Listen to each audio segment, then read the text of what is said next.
So I recently went on a couple DVD hunts, which if you don't know what a DVD hunt is, it is basically what I use to refer to whenever I go out and hunt for DVDs and physical media out in the wild, usually at a thrift store or a Goodwill, and I see what I can find. There are a lot of DVD acquisitions on my bucket list that I want to obtain one day, but I find the hunt so much more satisfying than just going online and clicking purchase on a DVD. I find it so much more fulfilling to just stumble across something and to slowly acquire my DVDs over time. And also thrifting and buying used physical media is so much more sustainable and so much cheaper. So let's talk about my recent haul of physical media, specifically DVDs. And if you want to see me go on these DVD hunts, I have vlogs for, I think actually all of these. I have vlogs for 2 of them and then a short for the other one. And of course, that happened to be the one that I had the most success with. So whatever, it is what it is. Let's get into it. This is in no particular order. I thought about doing it by genre, but you know what? We're just going to do it loosey-goosey and see what happens. Starting off with the first stack, I got a copy of Before Midnight, which is very exciting because I have Before Sunrise, I think. Yes, I have Before Sunrise, so now I'm just missing one in the series. Then we have Prometheus, and I cannot remember if this is the really good one or the really bad one. I know that it's somewhere in that mix, so if you know or if you have an opinion on Prometheus, let me know. I don't think I've seen Prometheus. I'm pretty sure I haven't. Then we have A River Runs Through It, and this is a Robert Redford classic, and it stars who of the famous people? Brad Pitt. And I know absolutely nothing about it, but I have heard of it being a classic and I want to watch more Robert Redford. So there we go. Then Silver Linings Playbook, an absolute classic in my opinion. I love this movie. I've seen it so many times. I'm so excited to own a physical copy of it. Listen, I love Bad Moms. I love Bad Moms. I know a lot of people say it's not good. I don't care. I love it. And A Bad Moms Christmas, the sequel, also incredible. And I have a WALL-E, which is so exciting because I have not rewatched WALL-E in decades. And I'm feeling the need for a rewatch soon. There's something about, you know, looking at a futuristic movie about people staring into their devices, having robots deliver all of their foods and needs while staying on the couch, and having artificial intelligence rule their lives. I don't know, something about that just seems really appealing to watch right now, right? And then I have Ophelia, which honestly, I've never heard about, and it's starring Daisy Ridley, Naomi Watts, and Clive Owen. And I'm so excited to watch this, so I'm gonna see if some of my friends want to come over and watch this one day. The first season of Vikings, which is a great get because one of my friends, Claudia, just told me that you can only watch Vikings on Netflix if you have the paid version with no ads. It's not on the ads version of Netflix, which is so ridiculous. So anyways, if any of my friends have Netflix plus ads and want to watch Vikings, they can now lend my copy. And then we have the Daniel Craig 007 James Bond collection, except for the most recent one, No Time to Die. So this is Casino Royale, Quantum of Solace, Skyfall, and Spectre, which is perfect because I only had Quantum of Solace. I did have a copy of Skyfall, but it has scratch in it and it wouldn't play past like the 10-minute mark, which is such a bummer.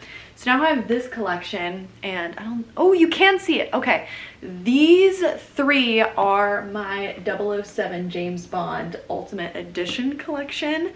What's so annoying about the Ultimate Edition collection that I found out after I got them is that they're not in any order at all. There's, I think, either 4 or 5 volumes of the collection out, and I don't even know, maybe there's more. Maybe they stopped making them at a certain point, but either way, I'm aware of there at least being 4, maybe 5 of the volumes.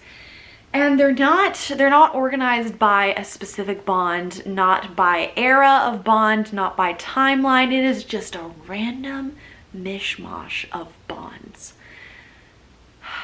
So originally I thought I could just watch them in order, but no, I don't have them in order. So anyways, my Bond collection continues. One day I will have all of the James Bond movies and I can actually watch all of them in sequential order. I was thinking about starting it, but I think the first one isn't even in my like 3-volume collection. So like, what's the point, you know? Maybe it is. I gotta check. The last time I checked was a while back, but either way, I got these. That's the first stack. Next stack, here we go. I got Breathe, which no one talks about Breathe anymore. It came out, no one saw it, no one talks about it. Maybe they do and I'm on a different side of the internet sphere or whatever, but Breathe is great. It's with Andrew Garfield and Claire Foy, and it's a love story. And I think it takes place in the 1900s something. It's based on a true story, and it's about when Robin is given only a few months to live and they plan like a little escape from the hospital to go on a little bit of an adventure. It's just a lovely film. I love it. We have Planes, Trains, and Automobiles. I saw this for the first time this last Thanksgiving, which was so much fun because it takes place during Thanksgiving, and honestly, it stands up. It's still hilarious. I really enjoyed it, so now I can watch it every Thanksgiving. Last Christmas, great holiday romance movie. I love watching this movie every year for the holidays. It is so cute and emotional and intense. Just incredible. Look at this. Emilia Clarke and Henry Golding. Perfect. And then of course we have the greatest Mission Impossible movie of all time, Mission Impossible Ghost Protocol. This is simply the best one. This one has all the most iconic scenes, except for, you know, the first one has iconic stuff. They all do. I love Mission Impossible. But this one, it has the Kremlin, it has him going up the world's tallest tower, it has the sandstorm. This one has the car vending machine like struggle at the end. Oh god, it's so good. I love this movie. And now I have a DVD of it. So exciting.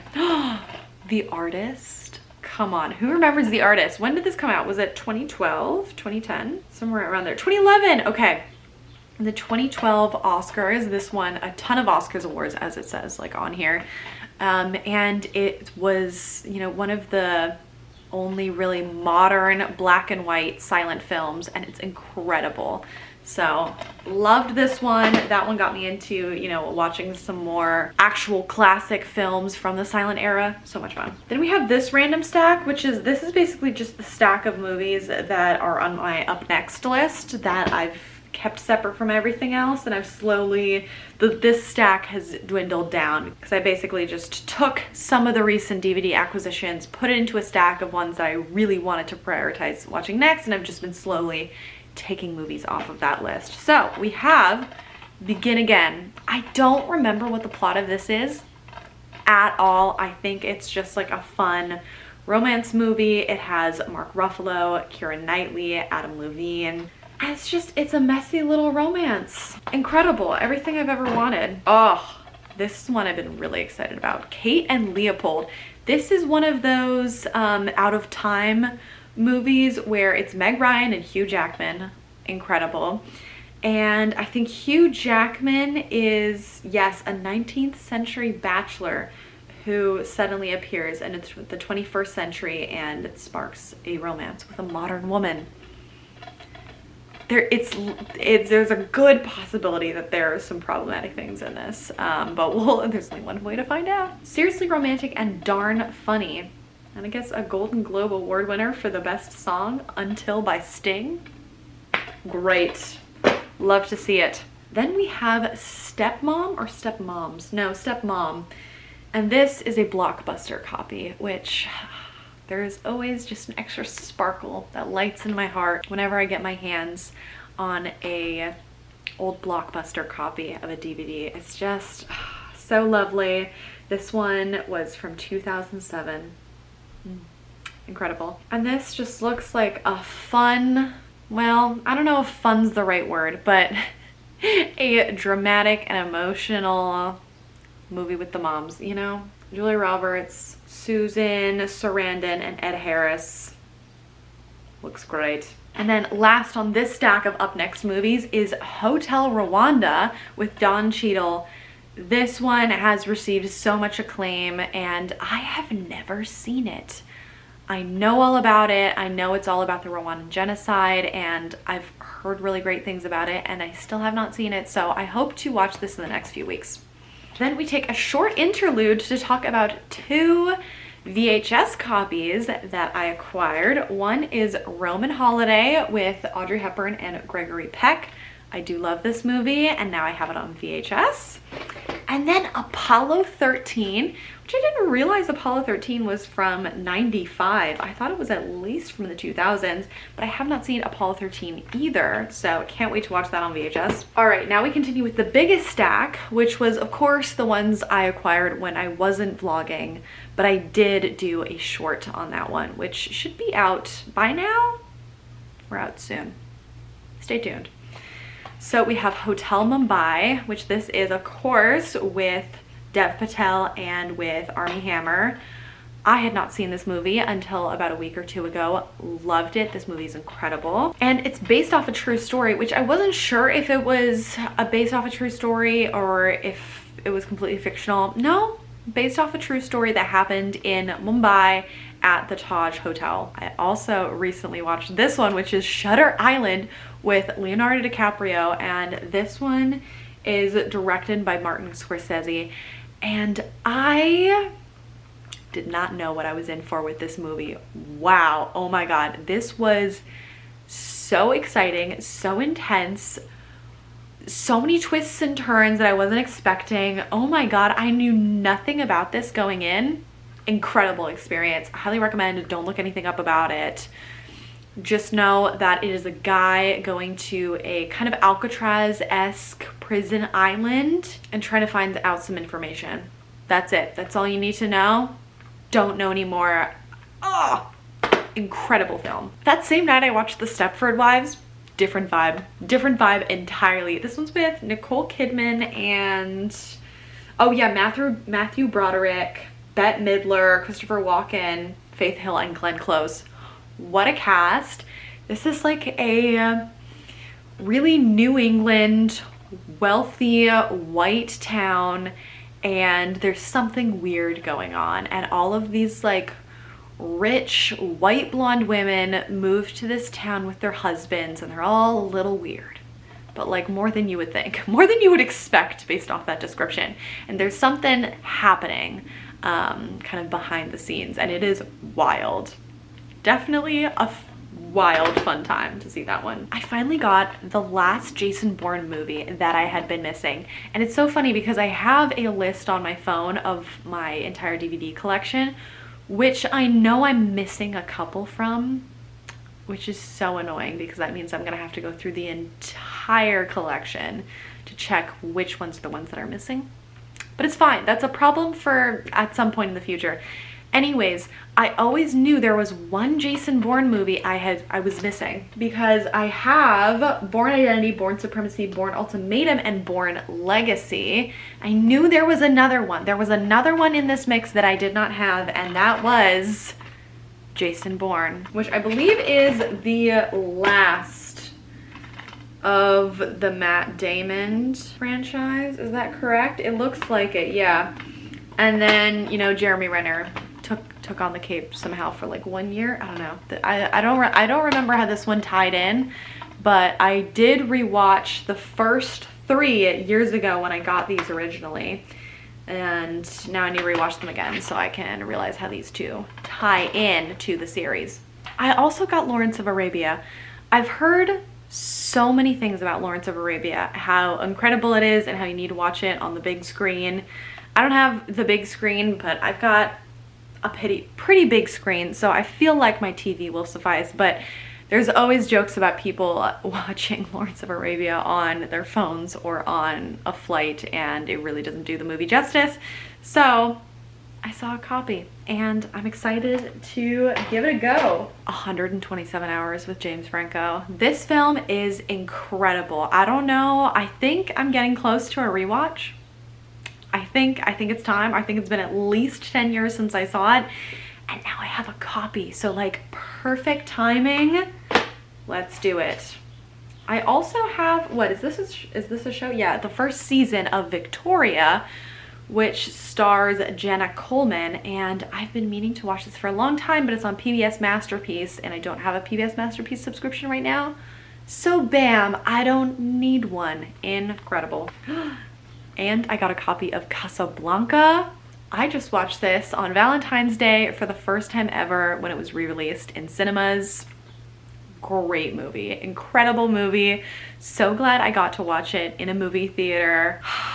What a film, what a film. It was so amazing to see this, especially with some of the slop that is coming out these days. This is true cinema, and gosh, it shows. I also got Braveheart. I've never seen Braveheart. Deeply embarrassing. And now I have a copy and I can watch it. I'm so excited, and I kind of want to do a themed movie night for this. I also have Troy, which is perfect timing because there's been a lot of Troy and Odyssey, not comparisons, but just homage isn't the right word either. But because Christopher Nolan's Odyssey film is coming out later this year, there have been some truly comparisons isn't the word for it, but comparisons drawn between the imagery and, you know, the themes and the plots of both of these films. So I've also not seen Troy. Excellent opportunity. Then we have Office Space. I've heard a lot of things about how if you work in like a corporate job or an office job, you need to watch Office Space because it is just perfect satire based off of that. And I have not seen it, and I don't work a corporate job, but I do work a desk job, so seems fitting. Freedom Writers. I haven't seen this movie in at least maybe 10 to 15 years. And I can't even remember that much about it, so prime time.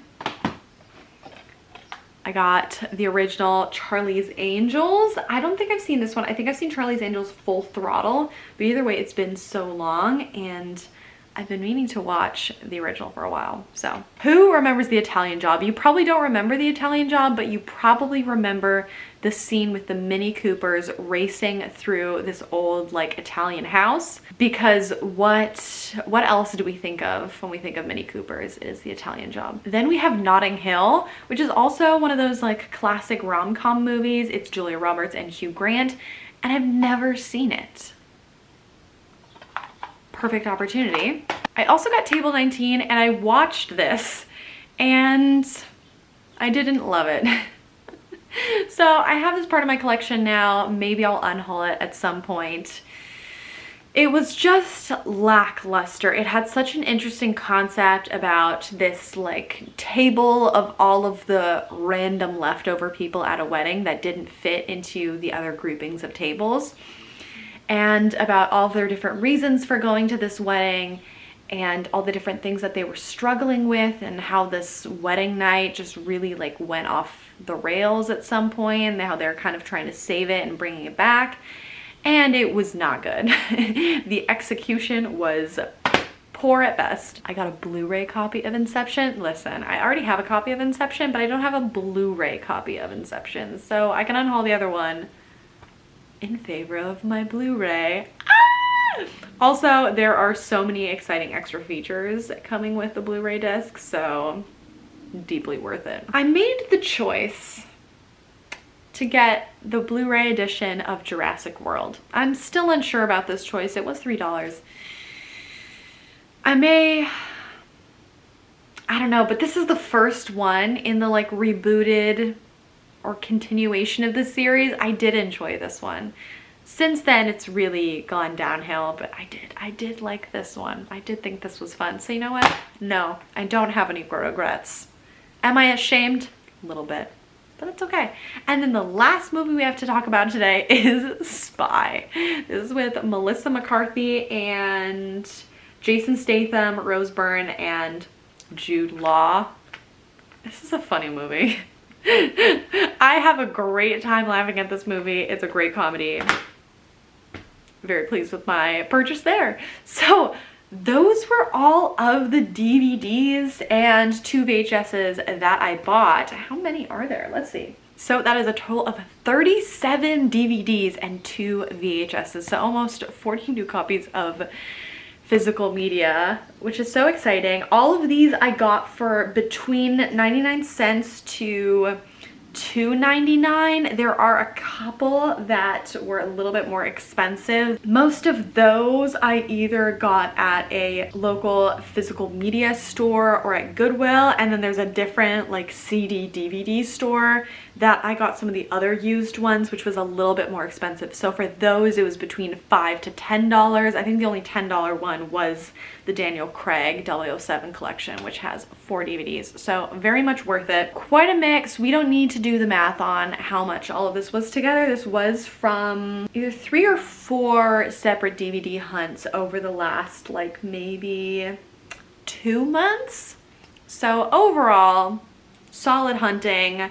Let me know if you are acquiring any physical media, if you are on the lookout for any specific ones. I know I always have my eye out for specific ones, like for instance when I was trying to get that last Jason Bourne movie that I was missing out on, any of the 007 movies that I am missing, and what else? Oh, the last Before Sunrise movie. I think I'm missing Before Midnight? No.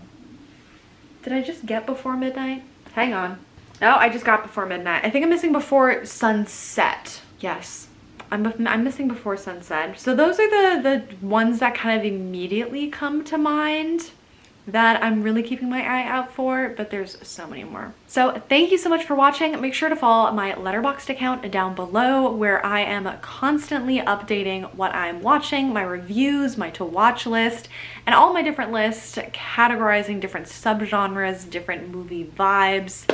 And you can follow me on all my social medias to see my recommendations and what I'm watching. But thank you so much for sticking through this with me, and I will see you in the next one. Bye!